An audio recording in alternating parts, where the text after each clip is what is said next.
स्वागत है फिर से एक नई वीडियो में। दोस्तों, आज का जो टॉपिक है वो बंदरगाह का है। ठीक, और इससे पहले कई वीडियो अपलोड कर दिया गया है। अगर आप नहीं देखे हैं तो डिस्क्रिप्शन में लिंक मिल जाएगा, आप वहां से देख सकते हैं दोस्तों। और दोस्तों, अगर इस पीडीएफ को आप डाउनलोड करना चाहते हैं तो डिस्क्रिप्शन में टेलीग्राम चैनल का लिंक दिया गया है, आप वहां से जाके डाउनलोड कर सकते हैं। और दोस्तों, अगर आप मध्यकालीन भारत का इतिहास पढ़ना चाहते हैं तो डिस्क्रिप्शन में प्लेलिस्ट का लिंक दिया गया है, आप वहां से जाकर मध्यकालीन भारत का इतिहास पढ़ सकते हैं। ठीक है, जो कि खान सर के ही पीडीएफ का है, सब बताया गया दोस्तों। तो चलिए आज का वीडियो हम शुरू करते हैं बंदरगाह का। बंदरगाह का क्वेश्चन देखने से पहले दोस्तों बंदरगाह के बारे में हम कुछ जान लेते हैं। ठीक है, तो इसमें बंदरगाह के बारे में पहला कह रहा है, भारत में लगभग जो है 250 छोटे बंदरगाह हैं जो राज्य सरकार के अधीन हैं। भारत में लगभग जो है 250 छोटे बंदरगाह हैं जो राज्य सरकार के अधीन हैं। सर्वाधिक छोटे बंदरगाह जो महाराष्ट्र है, महाराष्ट्र में 53 है। सर्वाधिक छोटे बंदरगाह जो हैं सबसे ज़्यादा जो है महाराष्ट्र में है, कुल 53 बंदरगाह हैं महाराष्ट्र में है छोटा बंदरगाह। आगे बात करें तो कह रहा है भारत में कुल 13 बड़े बंदरगाह हैं। भारत में कुल 13 बड़े बंदरगाह हैं जो कि केंद्र सरकार के अधीन है। 250 से अधिक बंदरगाह हैं जो राज्य सरकार के अधीन है और 13 सबसे बड़े बंदरगाह हैं और वह केंद्र सरकार के अधीन है। सर्वाधिक बड़े बंदरगाह जो हैं तमिलनाडु में है, जो कि 3 संख्या में है। 3 बंदरगाह जो हैं तमिलनाडु में है। आगे बात करें तो कह रहा है कांडला बंदरगाह के बारे में बात कर लेते हैं। कांडला बंदरगाह जो है कहाँ है, तो कांडला बंदरगाह जो है गुजरात में है। यह ज्वारी बंदरगाह है। मुक्त व्यापार तथा सर्वाधिक व्यापार होता है। इसका नया नाम दीनदयाल उपाध्याय है। ठीक, अब बात करें मुंबई बंदरगाह की, तो यह सबसे बड़ा बंदरगाह है। मुंबई बंदरगाह जो है सबसे बड़ा बंदरगाह है और यह बंदरगाह जो है महाराष्ट्र में है। मुंबई बंदरगाह कहाँ है, महाराष्ट्र में है। नहावा शिवा जो बंदरगाह है, नहावा शिवा बंदरगाह, यह महाराष्ट्र में है। ठीक, नहावा शिवा बंदरगाह महाराष्ट्र में है और सबसे आधुनिक बंदरगाह है, सबसे नया बंदरगाह जिसका नाम जो है जवाहरलाल नेहरू बंदरगाह है। आगे बात करें तो मुर्मुगांव बंदरगाह, जो मुर्मुगांव बंदरगाह है यह गोवा में है। कहाँ है मुर्मुगांव बंदरगाह, तो गोवा में है। यह पर्यटक एस्चुरी पर स्थित है, जो कि पर्यटक स्थल है उसकी एस्चुरी पर स्थित है मुर्मुगांव बंदरगाह। आगे बात करें तो मंगलोर बंदरगाह की। मंगलोर बंदरगाह जो है कर्नाटक के कुद्रेमुख के लौह अयस्क जो है निर्यात करता है। मंगलोर जो बंदरगाह है कर्नाटक का जो कुद्रेमुख के लौह अयस्क है उसे निर्यात करता है मंगलोर बंदरगाह से। आगे बात करें तो कोची बंदरगाह। कोची बंदरगाह कहाँ है, तो लैगून पर स्थित है कोची बंदरगाह। यह अरब सागर की रानी भी कहा जाता है कोची बंदरगाह को। कोची बंदरगाह जो है लैगून पर स्थित है और इसे जो है अरब सागर की रानी भी कहा जाता है कोची बंदरगाह को। तूतीकोरिन बंदरगाह की बात करें तो यह तमिलनाडु में है। जो तूतीकोरिन बंदरगाह है तमिलनाडु में है और यह जो है सबसे कम गहरा है। सबसे कम गहरा बंदरगाह कौन है, तूतीकोरिन है। आगे बात करें तो चेन्नई की, तो चेन्नई जो बंदरगाह है तमिलनाडु में है और यह बंदरगाह सबसे पुराना है। चेन्नई बंदरगाह जो है सबसे पुराना बंदरगाह है और यह तमिलनाडु में है। आगे बात करते हैं तो एन्नौर बंदरगाह। एन्नौर बंदरगाह कहाँ है, तो यह जो है तमिलनाडु में है, निगम आधारित है। एन्नौर बंदरगाह जो है तमिलनाडु निगम आधारित है। आगे बात करें तो विशाखापट्टनम। विशाखापट्टनम जो बंदरगाह है वह आंध्र प्रदेश में है। विशाखापट्टनम बंदरगाह आंध्र प्रदेश में है और यह बंदरगाह सबसे गहरा है बंदरगाह और सबसे सुरक्षित भी बंदरगाह माना जाता है विशाखापट्टनम को। ठीक, यहाँ जहाज़ की मरम्मत भी होती है। जहाज़ की मरम्मत किस बंदरगाह पर होती है, तो विशाखापट्टनम पर। आगे बात करें तो कह रहा है पारादीप। पारादीप बंदरगाह कहाँ है, तो यह उड़ीसा में है। कहाँ है, उड़ीसा में। पारादीप बंदरगाह जो है चावल निर्यात के लिए जाना जाता है। चावल निर्यात किस द्वीप से किस बंदरगाह से होता है? तो पारादीप बंदरगाह से। कलकत्ता बंदरगाह की बात करें तो यह पश्चिम बंगाल में है। कलकत्ता बंदरगाह जो है पश्चिम बंगाल पर है और यह हुगली नदी पर बनाया गया है। आगे बात करें तो पोर्ट ब्लेयर जो बंदरगाह है यह दक्षिणी अंडमान में है, केंद्र शासित प्रदेश में है। पोर्ट ब्लेयर और दक्षिणी अंडमान में है। आगे बात करें तो छोटे बंदरगाह की, तो छोटे बंदरगाह में है मुद्रा बंदरगाह। जो मुद्रा बंदरगाह है तो कहाँ है? यह गुजरात में है। पिपावा बंदरगाह की बात करें तो यह भी गुजरात में है। और मुद्रा बंदरगाह और पिपावा बंदरगाह दोनों छोटे बंदरगाह हैं और यह गुजरात में है। और छोटे बंदरगाह के देख लेते हैं दोस्तों, जो मुख्य बंदरगाह हैं छोटे बंदरगाहों में से। आगे देखते हैं। अगला बंदरगाह है छोटे बंदरगाहों में से तो दहेज बंदरगाह है। दहेज बंदरगाह कहाँ है? गुजरात में। यह रसायन व्यापार के लिए जाना जाता है।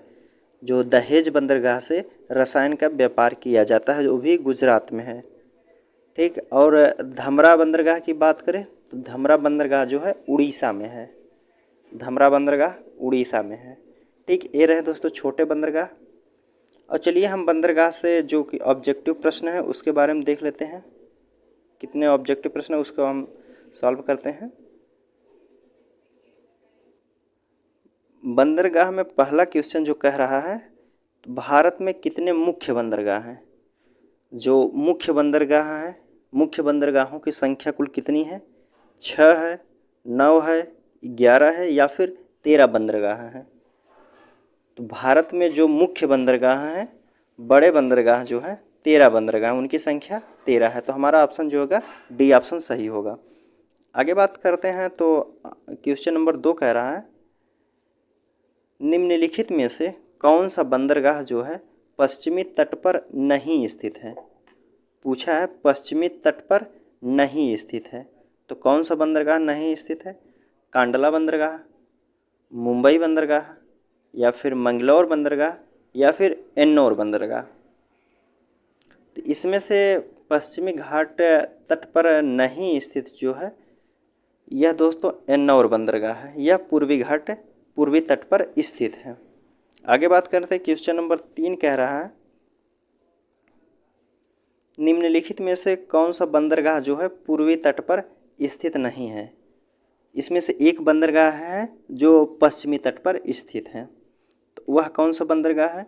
कोलकाता बंदरगाह, न्हावा शेवा बंदरगाह या फिर पारादीप बंदरगाह या फिर विशाखापट्टनम बंदरगाह। तो पूर्वी तट पर ना स्थित होकर पश्चिमी तट पर स्थित कौन सा बंदरगाह इसमें से है? तो न्हावा शेवा बंदरगाह जो है, न्हावा शेवा बंदरगाह यह पश्चिमी तट पर स्थित है महाराष्ट्र में। और इसका जो नया नाम है यह जवाहरलाल नेहरू बंदरगाह है और यह आधुनिक बंदरगाह भी है। आगे बात करें तो क्वेश्चन नंबर 4 कह रहा है भारत का सबसे बड़ा बंदरगाह कौन सा है? भारत का सबसे बड़ा बंदरगाह कौन है? विशाखापट्टनम है, मुंबई है, तूतीकोरिन है या फिर कांडला बंदरगाह है। तो भारत का सबसे बड़ा बंदरगाह जो है वह विशाखापट्टनम बंदरगाह है। ठीक। विशाखापट्टनम सबसे बड़ा बंदरगाह है।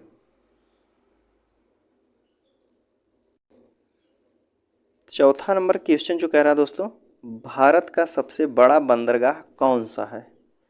भारत का सबसे बड़ा बंदरगाह कौन है? विशाखापट्टनम है, मुंबई बंदरगाह या फिर तूतीकोरिन या फिर कांडला बंदरगाह। तो भारत का सबसे बड़ा बंदरगाह जो है तो वह है मुंबई बंदरगाह। ठीक। भारत का सबसे बड़ा बंदरगाह कौन सा है? तो मुंबई बंदरगाह जो है सबसे बड़ा बंदरगाह है। आगे बात करें तो 5वां नंबर क्वेश्चन कह रहा है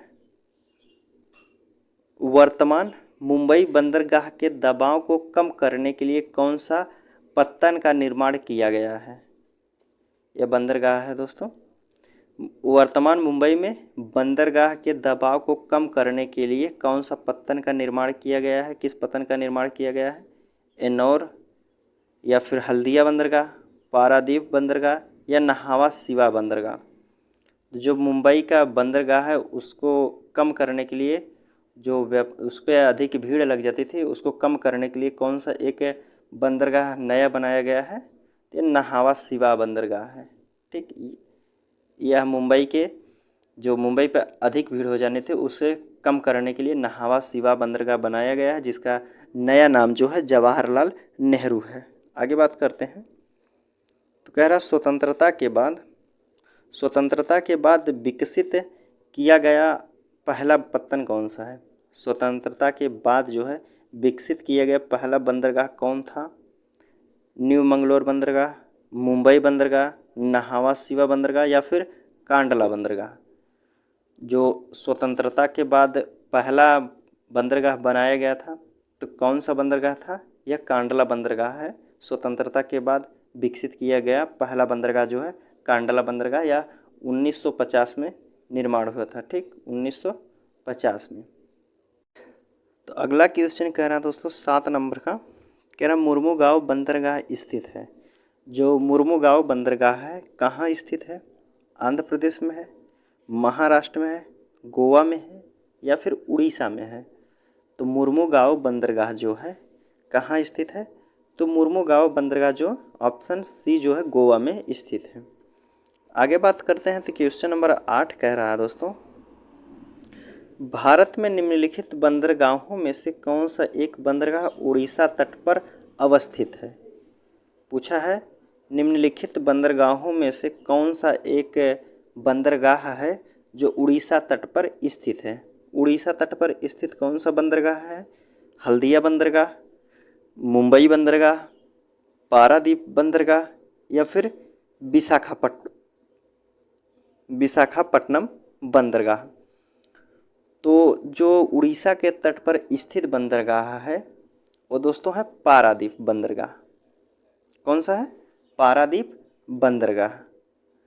आगे बात करते हैं। कह रहा भारत का सबसे गहरा तथा स्थलबद्ध जो सुरक्षित बंदरगाह है वह कौन सा बंदरगाह है? कांडला बंदरगाह, विशाखापट्टनम बंदरगाह, मुंबई बंदरगाह या फिर पारादीप बंदरगाह। पूछा भारत का सबसे गहरा तथा स्थलबद्ध जो है सुरक्षित बंदरगाह कौन सा है? सुरक्षित बंदरगाह की बात किया जाए तो कौन सा बंदरगाह है? तो यह है विशाखापट्टनम सबसे सुरक्षित बंदरगाह है और सबसे गहरा भी बंदरगाह है। आगे बात करते हैं। तो कह रहा भारत का कृत्रिम बंदरगाह कौन सा है? भारत का जो कृत्रिम बंदरगाह कौन सा है? ऑप्शन आपके सामने कांडला बंदरगाह, मैंगलुरु बंदरगाह, चेन्नई बंदरगाह या फिर हल्दिया बंदरगाह। जो कृत्रिम बंदरगाह है इन ऑप्शनों में से तो हल्दिया बंदरगाह है कृत्रिम बंदरगाह। आगे बात करें तो 11 नंबर क्वेश्चन कह रहा है जवाहरलाल नेहरू बंदरगाह कहाँ स्थित है? जो जवाहरलाल नेहरू बंदरगाह है कहाँ स्थित है? पारादीप पर, कोच्चि में, मुंबई में या फिर कोलकाता में? तो जो जवाहरलाल नेहरू बंदरगाह है वह मुंबई में स्थित है, जिसका दूसरा नाम जो है नहावा सिवा बंदरगाह, उसका नया नाम जो जवाहरलाल नेहरू बंदरगाह है। आगे बात करते हैं। क्वेश्चन नंबर 12 कह रहा है और लास्ट क्वेश्चन है दोस्तों, किस बंदरगाह को भारत का प्रवेश द्वार कहा जाता है? किस बंदरगाह को जो है भारत का प्रवेश द्वार कहा जाता है? मुंबई बंदरगाह को, कांडला बंदरगाह को, कोलकाता बंदरगाह को या फिर कोच्चि बंदरगाह को? भारत का प्रवेश द्वार जो कहा जाता है कोलकाता बंदरगाह को। ऑप्शन सी होगा कोलकाता बंदरगाह को। यह 1870 ईस्वी में खोला गया था। कब? 1870 ईस्वी में। ठीक है दोस्तों, बंदरगाह का जो क्वेश्चन है दोस्तों हमारा यहीं समाप्त होता हुआ। आगे का जो वीडियो रहेगा वो जलयान निर्माण का, जो जल निर्माण कहाँ जहाज़ बनती है उसका रहेगा। ठीक है, तो उम्मीद करता हूँ दोस्तों आपको क्वेश्चन समझ में आया होगा। तो चलिए मिलते हैं आपसे अगले वीडियो में, तब तक के लिए धन्यवाद दोस्तों।